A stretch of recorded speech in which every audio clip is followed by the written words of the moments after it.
Vanaand in die nuus. Die verkiesingskommissie maak gereed vir die laaste kiesersregistrasienaweek voor die opkomende algemene verkiesings. Die Tafelberg Nasionale Park vermoed brandstigting na 27 brande woed sedert begin van die maand. En 'n baanbrekersuitstalling open by die De Hoop Natuur en Marine Reservaat naby die mees suidelike punt van Afrika.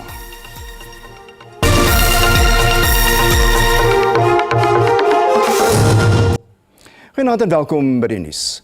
Die verkiesingskommissie hoop dat meer Suid-Afrikaners gaan registreer tydens die finale kiesersregistrasienaweek op 3 en 4 Februarie en wil ook 'n beter registrasienaweek lewer as die een in November.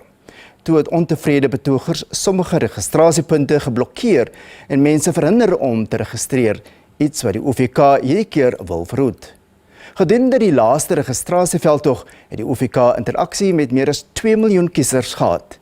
Die kieserslys het sedertdien gegroei van 26,2 tot 26,8 miljoen. Die OVK sê hy het nou maatreëls in plek om betogings by registrasiepunte te verhoed. Those a few voting stations that could not open because of protests and so on, we're working with the priority committee that functions within the auspices of net joints to ensure that there is no repeat. We want people to spend less time within the registration stations, and we think we are geared for that. Die OVK beplan om elke uithoek van Suid-Afrika te bereik, insluitend tronke en sal in samewerking met die Departement van Korrektiewe Dienste gedurende die week meer as 200 tronke besoek. We find that even those who are eager to register, they don't have their identity documents. Those are at home and so on. So we want to use the remaining 2 weeks to call on families to ensure that those IDs are delivered to people within the present system. We will register them against the voters' roll where their home is situated.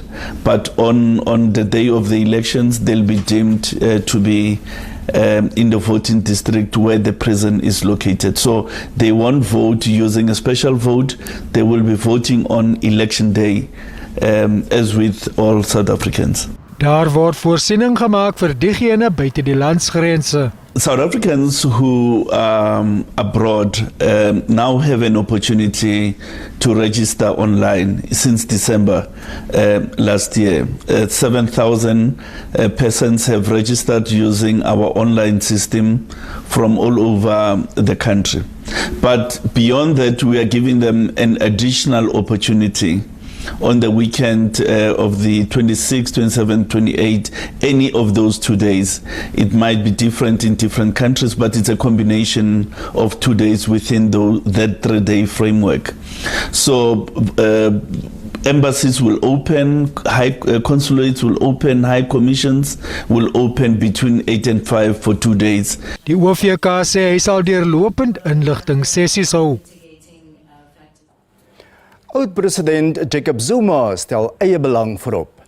Dit is die mening van verskeie ANC-leiers in KwaZulu-Natal. Provinsiale leiers het tydens kaderforums in ANC-streke Zuma as 'n selfsugtige politicus uitgekry wat net na sy belange en die van sy gesinslede omsien. Die KwaZulu-Natalse ANC-sekretaris, Bekkie Mtolo, was voor in die koor van verdoeming. He comes here and undermines us. The only big project we know he has done in Kenya, since we have never got any support in Kenya, is his home. That's why in Kenya we have never led in Kenya under Zuma, because people of Kenya don't relate with Jacob Zuma, because when they see Jacob Zuma, they see a man for himself and a man for his family. And I can tell you now, since Jacob Zuma is out of the ANC, the people of Kenya will vote for the African National Congress for the first time. We are not insulting him or telling him the truth. He did build this home with taxpayers' money and he was meant to pay it back. Die provinsiale voorsitter, Sboniso Duma, het ook nie teruggehou nie. Sy selfsug is betreurenswaardig. Na sy politieke vordering in die party, neig hy nou om stamgeoriënteerd te wees. Die party se nasionale werkkomitee vergader die week om die party se reaksie te formuleer en die weg vorentoe te baan oor die stigting van die MK-party en moontlike stappe teen Zuma.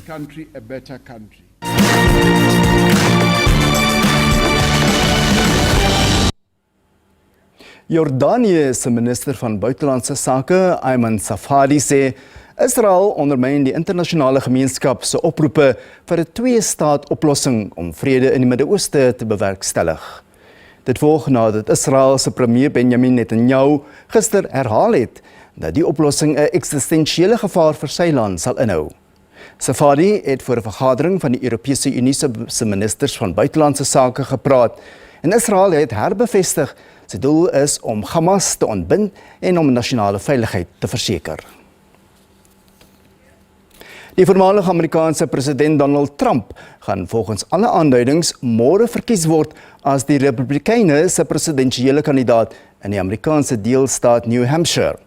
En die stryd is nou net tussen hom en die VN-ambassadeur Nikki Haley nadat Ron DeSantis onttrek het en sy steun aan die oud-president toegesê het. DeSantis is alreeds beskou as die belowendste alternatief vir Trump in die aanloop tot die Amerikaanse verkiesing in November. Trump het 'n aansienlike voorsprong op Haley in New Hampshire en hoop dat 'n sege in die staat sy uiteindelike nominasie as presidentskandidaat onvermydelik sal maak. Intussen het die Amerikaanse televisieregter Judith Sheindlin, beter bekend as Judge Judy, haar gewig agter Haley gegooi. Judge Judy het 'n klomp wyshede kwytgeraak soos om nie jou vingers vir 'n tweede keer te brand as jy jou hand by 'n vlam hou nie. Sy het bygevoeg dat dit tyd vir verandering is en dat Nikki Haley die verandering teweegbring sal bring. In Skotland is alle treindienste vanaf Edinburgh-stasie opgeskort na stormsterk wind van meer as 144 km/h deur storm Isha veroorsaak is. Tientalle vlugte vanaf Edinburgh en Glasgow lughawens is ook gekanselleer. Treine in sommige dele in die suide van Engeland is geraak, insluitend dienste tussen Londen en Gatwick lughawe. Duisende huishoudings het kragonderbrekings ervaar, maar meeste eiendomme in die oostelike en suidoostelike dele se krag is egter herstel. Maar ongeveer 45.000 huise in Noord-Ierland is steeds sonder krag. Bly geskakel want net hierna meer oor die veldbrande op Tafelberg en hoofondersoekbeampte in Senzomeya moordsaak sê dit was 'n huurmoord.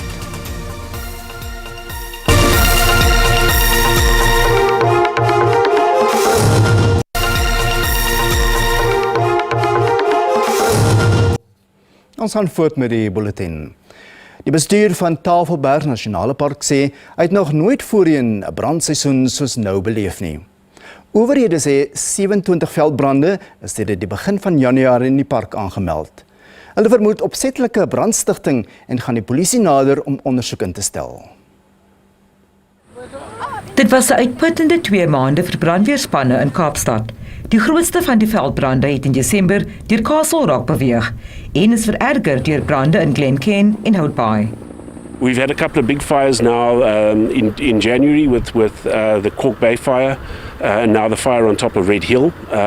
That's been quite challenging as well because also those have been back-to-back fires. So the crews haven't really had a chance to rest. It's literally been from one fire to the next. In terms of malicious fire starters, there certainly appears to be the case. We are investigating it. Every fire that now occurs within the national park, we are investigating each and every one of them. In terms of the Red Hill fires, we're actually opening up a docket today with SABC. So, yes, we're definitely going we're definitely considering those as malicious. Hoewel daar geen verliese van lewens of privaat eiendomme was nie, hou owerhede 'n fyn oog op die impak van die verlies aan plantegroei. Well, there are concerns in a couple of places. The top of Red Hill, where we know the fire frequency there is quite regular. Some of that felt is a bit young, and ideally you shouldn't have burnt so frequently. In terms of Simonstown fire, a lot of that felt was old felt and was going to burn or should have burnt at some stage. So there isn't, we'll keep monitoring in those areas. We'll also keep monitoring behind some of the residential areas because we've got to start thinking about winter rains, and unvegetated slopes. But that's something that we'll be monitoring over the next couple of months. Die stad Kaapstad sê intussen dat brandweerspanne op meer as 1000 meer brande rondom die metro gereageer het in vergelyking met die vorige jaar. In Desember alleen is sowat 2450 veldbrande en 500 strukturele brande aangemeld. Ons dink ons het dalk 'n addisionele bron van brande op die oomblik as gevolg van hoe hierdie brande begin en waar hulle begin in plekke waar daar nie 'n logiese rede vir die brande is nie. En ons verstaan nie hoekom hierdie brande op daai lokale is nie. Sandparks lyk of hulle saamstem en hulle het nou vir Enviro Wildfire Services gekontrakteer om te help om hierdie saak te ondersoek, om te sien of ons kan uitvind wat aangaan en as enige lid van die publiek inligting het wat hulle dink is relevant, kan hulle ons konfidensiële wenklyn skakel op 0860 110077. Die stad sê daar was verlede Vrydag 282 brande in die stad, sowel as 2 verdagte brande donderdag by die Steenbrusdam en Red Hill waterbehandelingsfasiliteite. Vanessa Puna, SABC Nuus, Kaapstad. Dui daarop dat die voormalige Bafana kaptein Senzo Meyiwa in 'n huurmoord vermoor is en dat dit nie 'n inbraak was wat skeef geloop het nie. Dit is volgens 'n beëdigde verklaring van die hoofondersoekbeampte in die saak. Die saak is vanoggend hervat om die toelaatbaarheid van die beweerde skuldbekentnisse van beskuldigdes 1 en 2 te bepaal. Die verklaring is deur brigadier Bongani Geninda gebruik toe hy aansoek gedoen het vir lasbriewe vir die inhegtenisneming van die beskuldigdes. Geninda het sy verklaring in die hof voorgelees. Daarin onthul hy ook die beweerde rolle wat elkeen van die beskuldigdes in die uitvoering van die moord gespeel het. Die 5 mans wat tans in die beskuldigde bank is, ontken enige betrokkenheid by die moord. Investigation which resulted in evidence under oath revealed that the victim was murdered as a contractual assassination or hit rather than a robbery or robbery gone wrong. Evidence under oath revealed that 5 suspects actively participated in the planning and execution of the contractual murder of Senzo Meyiwa.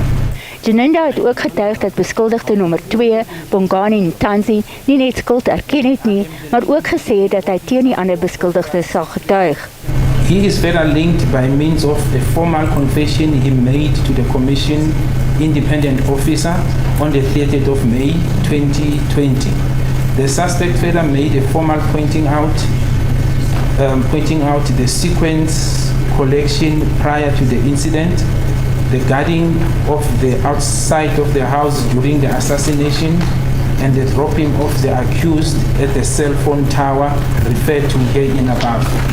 Die proses wat gebruik is om aansoek te doen vir lasbriewe vir die inhegtenisneming van die 5 beskuldigdes is ook bevraagteken. Die hof het 30 minute vroeër vandag nadat die verdediging gevra het om die 4 dossiere te bestudeer.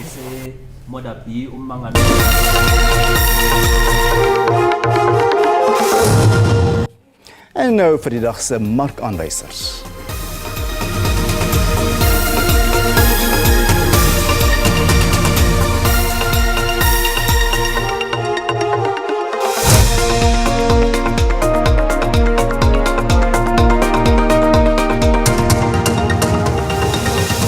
En op die JSE-termynmark het die pryse van landbougewasse verlewering in Maart hoofsaaklik gestyg. Witmielies kos R3.823 per ton, wat R141 meer is. Koring se pryse is R11 hoër op R6.197 per ton. Sonneblom kos R8.350 per ton, oftewel R35 meer. En die prys van soja is R8.376, wat R16 hoër is. Hierna dan die sportnuus van die dag, bly ingeskakel.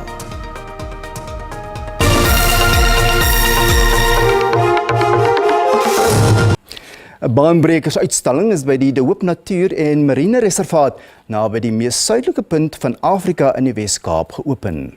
Die De Hoop-versameling se Origins of Early Southern Sapiens Behavior vertoon bewyse van die vroegste tekens van moderne menslike gedrag. Die ontdekkings is gemaak by 3 argeologiese terreine: Blombosgrot, die Klipdrift skuiling en Klasies rivier, wat tussen 120 en 50.000 jaar gelede deur vroeë Homo sapiens beset is. Dis 'n uitstalling wat ontsag en emosie ontlok en beklemtoon dat alle moderne mense van die suidpunt van Afrika afstam en nie Europa soos voorheen geglo nie. Die uitstalling is saamgestel deur die Oscar-bekroonde filmmaker van die dokumentêr My Octopus Teacher. Die argeoloog wat die baanbrekersbewyse ontdek het, wil hê dat elke persoon in die wêreld moet weet waar hulle oorspronklike voorgeslagte vandaan kom. Die uitstalling bring ook toerisme en ekonomiese voordele na die streek. Hier is waar mense begin het. Dis waar ons in die wêreld begin met modernisering en taal en kuns. En so dit is baie belangrik van 'n toerismekant af, maar ook van 'n omgewingskant af, van klimaatsverandering, van ons planeet en ek dink op die einde van ons as mense in die wêreld. Dit is so maklik om verdeeld te wees. Daar word ook gehoop om die plaaslike jeug te inspireer om in die natuur en argeologie belang te stel. Ek dink as jy die jeug volg in hulle lewe kan deurbring en hulle die experiences gee. Dink net wat 'n groot verskil sal dit maak. Die uitstalling sal vir ten minste die volgende 3 jaar deur die De Hoop Collection span, insluitend die stigters William en Nini Stevens, bestuur word. Tanya Krause, SABC Nuus, De Hoop Natuurreservaat in die Wes-Kaap. En dis dan al vir vanaand, 'n rustige aand verder.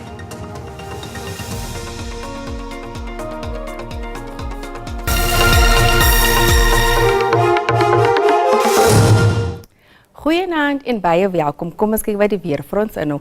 Wat vandag aanbetref, reën kan verwag word oor die grootste dele van die land met 'n 60% kans van reën wat strek van dele van die Noord-Kaap oor die Vrystaat, Oos-Kaap tot in dele van KwaZulu-Natal en Mpumalanga. Stormsterwind kan ook verwag word aan die Weskus. Dan kyk ons na môreoggend miskolle kan verwag word aan die Weskus, asook aan die aangrensende binneland van die Ooskus en die Suidkus. Stormsterwind kan ook verwag word aan die kus. Dan kan ons daar vir 30 tot 60% kans van reën verwag oor die oostelike helfte van die land. Daar is 'n weerwak uitgereik deur die Afrikaanse weerdiens vir hoë duinings in Kaapstad en dit kan navigasieprobleme veroorsaak. Hierdie waarskuwing geld ook vir môre, asook met veelbrande wat verwag kan word in dele van die Noord-Kaap. Dan kyk ons na minimum en maksimum temperature. 'n Warme dag kan verwag word in Gauteng met enkele buie en donderbuie. Johannesburg en Vereniging daar het 'n maksimum van 27, Carletonville het 'n minimum van 16 en 'n maksimum van 28. Dan beweeg ons al in Limpopo 'n baie warme dag kan verwag word in hierdie provinsie met reën in die westelike dele van hierdie provinsie. Lephalale se maksimum daar is 31, asook in Bella. Dan in Mpumalanga 'n koel tot warme dag wat verwag kan word. Middelburg se maksimum daar is 26, Skukuza en Standerd onder 'n maksimum van 27 en reën kan ook verwag word in die westelike dele. Dan beweeg ons kuslangs 'n reënerige dag kan verwag word in KwaZulu-Natal, anders dit koel tot warm. Ladysmith het 'n maksimum van 26, Durban se minimum daar is 21 en 'n maksimum van 25. Kokstad is oornag 11 met 'n maksimum van 20. Dan in die Oos-Kaap 'n bewolkte dag kan verwag word, anders dit koel tot warm. Graafrenet se maksimum daar is 30, Willowmoto minimum van 14 en 'n maksimum van 28. Dan beweeg ons na die Wes-Kaap, 'n bewolkte dag asook sonnig, dan is dit baie warm tot baie bloedig warm. Die kook styg tot bo 40 in Vredendal asook in Klein Willem. Blynsburg se minimum daar is 19 en 'n maksimum van 34. Dan in die Noord-Kaap gedeelte bewolk tot bewolk, anders is warm tot baie warm. Die kook styg tot 38 in Appington asook in Kalvinia. Dan terug na die binneland, 'n reënerige dag kan verwag word in die Vrystaat, anders is warm. Bloemfontein se maksimum daar is 31 en Gariep dan het 'n maksimum van 30. Dan laastens in die Noordwes, 'n warme dag kan verwag word in hierdie provinsie met enkele buie en donderbuie. Die kook styg tot 30 in Rustenburg asook in Lichtenburg. Dit is aan al van ons hier by die weersentrum. Geniet die aand.